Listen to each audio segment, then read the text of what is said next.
Informasi pertama, Tribuners, setelah membantah dirinya bersalah, Egy Sujana ini dirinya menyebut bahwa dirinya ini tidak pantas menjadi tersangka dalam kasus ijazah Jokowi. Egy Sujana, salah satu tersangka dalam kasus tudingan ijazah Jokowi, buka suara terkait rumor dirinya yang meminta maaf soal ijazah. Egy ini menegaskan dengan tegas begitu ya, mengatakan bahwa dirinya ini tidak meminta maaf kepada Presiden Republik Indonesia ke-7 Joko Widodo terkait tudingan ijazah palsu ini saat dirinya bersama Jokowi dan Damai Hari Lubis begitu ya, mengunjungi kediaman Jokowi di Solo, Jawa Tengah pada Kamis 8 Januari 2026 lalu. Dalam kasus ini, mengenai proses hukum terhadap Egy Sujana dan juga Damai Hari Lubis, ini yang menjadi tersangka ya, ini dikabarkan baru-baru ini dihentikan melalui mekanisme restoratif justice atau RJ. Dan Egy ini menegaskan bahwa penyelesaian perkara melalui mekanisme RJ ini atau restoratif justice ini bukanlah bentuk penyerahan diri atau permohonan maaf, melainkan ini sebuah kesepakatan hukum yang didasari pada adanya argumentasi konstitusional. Dan Egy ini justru memaparkan adanya sejumlah alasan mengapa status tersangka yang sebelumnya disematkan kepadanya ini dirinya menyebut sebuah kesalahan prosedur hukum. Dan Egy ini juga menyampaikan hal ini dengan tegas sebelum dirinya pergi ke luar negeri untuk menjalani pengobatan pada kemarin, Tribuners, Jumat 16 Januari 2026. Dan mengenai alasan Egy Sujana untuk merujuk hal ini ya, ini dirinya merujuk pada hak imunitas advokat dalam Undang-Undang Nomor 18 Tahun 2003 serta posisi hukumnya sebagai pelapor. Awalnya ini dikabarkan dirinya beranggapan harusnya dilindungi oleh Undang-Undang Perlindungan Saksi dan Korban. Dan Egy ini juga bahkan mengingatkan kepada Jokowi mengenai sumpah jabatan presiden menjalankan undang-undang yang seluruh-seluruhnya. Dan menggunakan analogi teologis ya, ini Egy menjelaskan mengenai metode pendekatannya dengan Jokowi.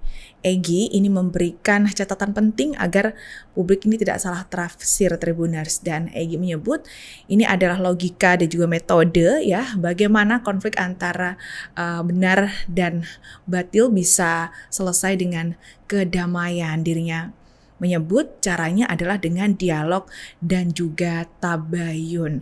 Egy juga memuji akhlak Jokowi yang dalam menerima kunjungannya di Solo, Jawa Tengah beberapa waktu lalu. Dan Egy ini juga bahkan menyindir rivalnya begitu ya, atau mungkin ini bisa dikatakan satu teman tersangka walaupun beda klaster begitu. Ini Roy Suryo CS yang disebutnya ini Roy Suryo CS merasa jagoan dalam kasus ini melawan Jokowi. Dan dikabarkan, kita tahu bersama Egy Sujana serta Damai Hari Lubis ini dikabarkan bebas dari status tersangka. Lantas bagaimana ya nasib tersangka lainnya dalam kasus tudingan ijazah Jokowi ini? Dalam kasus ini kita tahu bersama adanya penerbitan SP3 dalam persoalan ijazah asli atau palsu. Justru ini dikabarkan pada saat Damai dan juga Egy ini ke Solo, Jawa Tengah ini tidak menjadi topik pembahasan utama pada saat mereka berkunjung ke kediaman Jokowi. Dan SP3 ini diterbitkan setelah Egy dan Damai ini menemui Jokowi di kediamannya di Kelurahan Sumber, Kecamatan Banjarsari, Kota Surakarta atau Solo, Jawa Tengah pada Kamis 8 Januari 2026. Dan Egy ini menyebut bahwa kedua belah pihak ini termasuk sudah saling memahami begitu, sudah pada tahap saling memahami. Dan dengan terbitnya SP3 ini, Egy menganggap masalah hukumnya telah selesai secara administratif meski dirinya tetap memegang teguh mengenai prinsip-prinsip hukum yang sejak awal begitu. Dan Egy ini juga menertibkan pihak-pihak yang mengklaim ikut mengurus perkara ini, termasuk menyentil advokat lain yang dianggapnya hanya mencari panggung.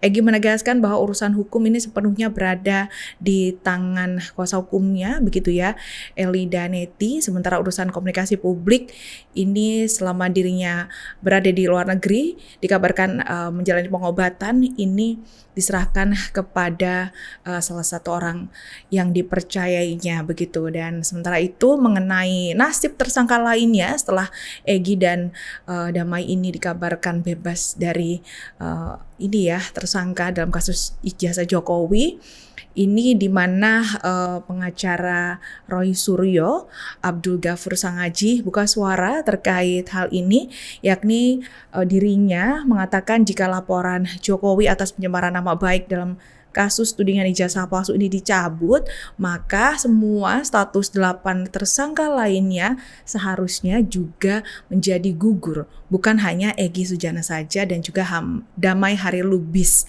Namun hingga kini belum diketahui apakah Jokowi ini telah mencabut laporan itu atau belum.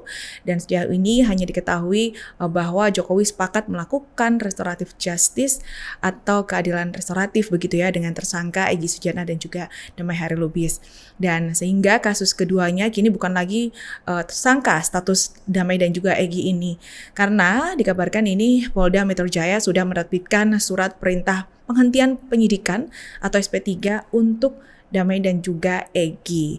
Dan mengenai penerbitan SP3 terhadap Egy dan juga Damai ini dalam kasus tuduhan ijazah Jokowi dilakukan oleh Polda Metro Jaya. Dan terkait laporan ini, Abdul Ghafur Sangaji dari kubu Roy Suryo CS ini mengatakan jika Jokowi memang berniat mencabut laporannya, maka tidak hanya Egy dan juga Damai saja. Dan dipertanyakan begini ya, ini tidak hanya terdampak pada Egy dan juga Damai, diharapkan ini juga semuanya bisa status ke-8 tersangka ini harusnya menjadi gugur sama dengan Egy dan juga Damai.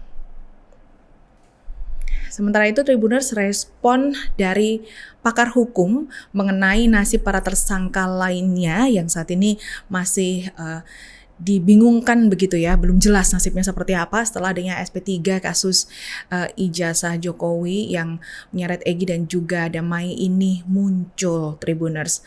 Selain adanya respon dari Egy dan juga respon dari kubu Roy Suryo, begitu ya, ini muncul juga respon dari Guru Besar Hukum Pidana Universitas Pelita Harapan, Jamin Ginting, di mana dalam hal ini Jamin Ginting ini menyebut dalam hal ini jika laporan terhadap 8 tersangka kasus tudingan ijazah Jokowi ini menjadi 1, maka seharusnya tidak hanya berdampak pada 2 orang saja. Ditekankan di sini yang dimaksud adalah Egy dan juga Damai. Dan Jamin Ginting ini dalam komentarnya mengacu pada pasal 79 ayat 4 yang menyebutkan mengenai pencabutan laporan dan pengaduan. Dalam pasal ini dirinya beranggapan jika kalau sudah dicabut satu laporan aduan itu berarti tidak dapat dicabut untuk nama 2 orang saja, begitu. Dan Ginting mengatakan jikalau laporan memang ada 5 atau 10 orang dalam aduan itu, maka secara otomatis semua tindakan hukum yang sudah dilakukan itu akan menjadi batal. Lebih lanjut, Jamin Ginting ini menyebut bahwa alasan ini didasari pada adanya laporan yang telah dicabut, maka tidak bisa dilakukan sepihak.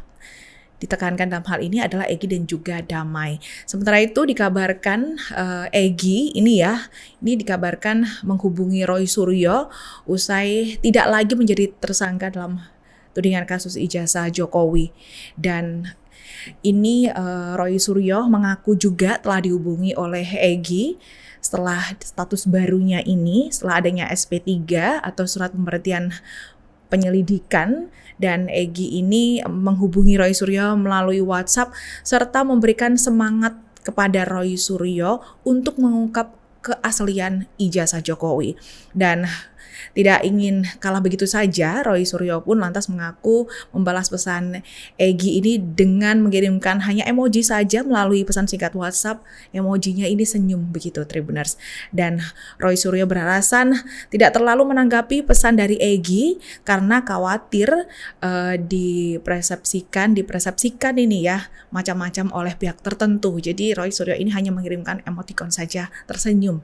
Dan Roy Suryo ini juga menduga mengenai pesan Egy ini merupakan sebuah ejekan bagi dirinya setelah dirinya ini sempat menuding Egy ini merupakan pecundang setelah bertemu dengan Jokowi.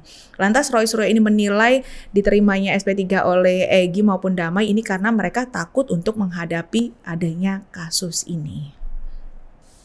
Download Tribun X sekarang, menghadirkan lokal menjadi Indonesia.